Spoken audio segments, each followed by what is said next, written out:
Okay, hey YouTube, Brian here. I just want to show you guys something really quick. Okay, here's some stuff I got so far.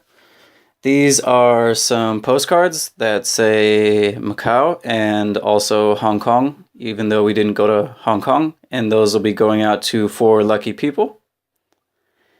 And here's a couple of flags I picked up of Hong Kong and Macau. They're not well made, but that's okay. And I'll add them to my collection. I have a little collection of flags. And moving on, we have some Macanese currency. They're called pataka, which I think sounds like a noodle dish, just if you ask me. So there's 10 pataka right there. And those are 100 pataka. And then here are some of the coins. So we have 1 pataka, and then we have 5 patakas, and then we have these right here, these gold coins, and they're called avos. They are the subunits of the currency. Say Macau. Say Macau. Macau. Say bye-bye. Bye-bye, YouTube. Okay, so I hope you guys enjoyed that little intro, and now let's begin with Macau Day 2.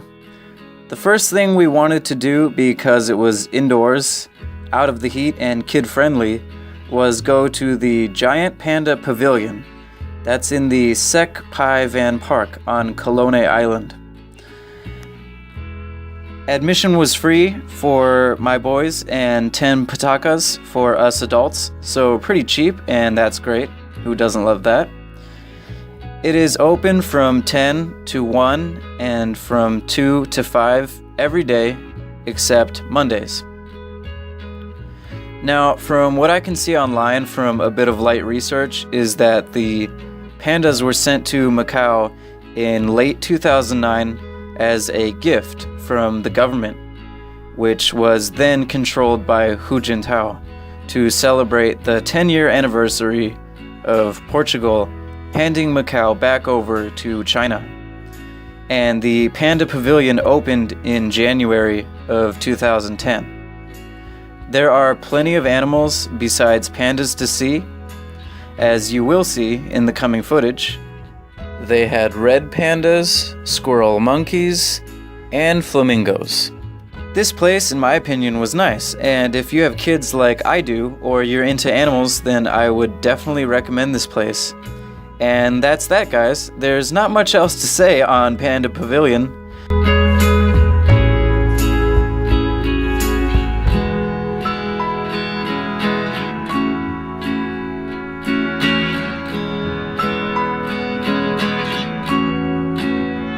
So, before I take you guys to our next destination, I just want to answer some questions that I was asked about Macau. So from the Sawcock, the questions are, how busy or crowded is it, and how expensive is it?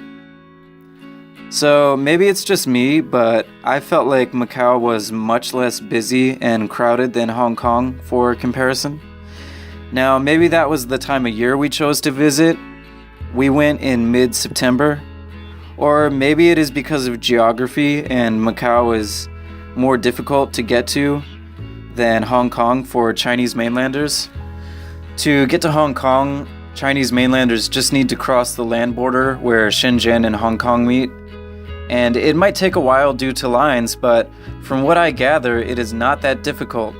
Whereas with Macau, they have to do that, and then they have to spend money to take a ferry boat to Macau, which could take an hour or an hour and a half, I really don't know. But it could be either of those reasons, or it could be both of those reasons, but I really felt like Macau was much less busy and crowded than Hong Kong. And now, how expensive is it? Well, personally, I'd put it on the same level that Hong Kong is on.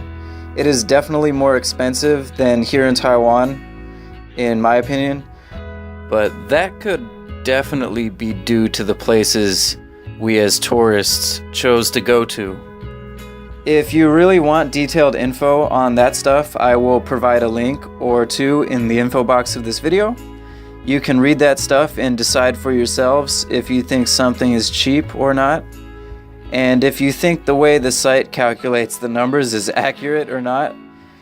And also, lastly, I'll just put on the screen now the exchange rate between Macao patakas and Taiwan dollars and Hong Kong dollars and US dollars.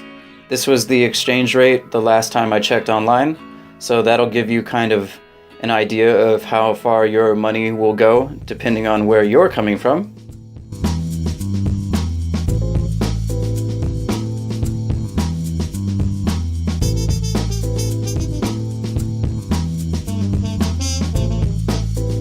Okay, moving on. After we left the Panda Pavilion, we headed to the Handover Gifts Museum of Macau.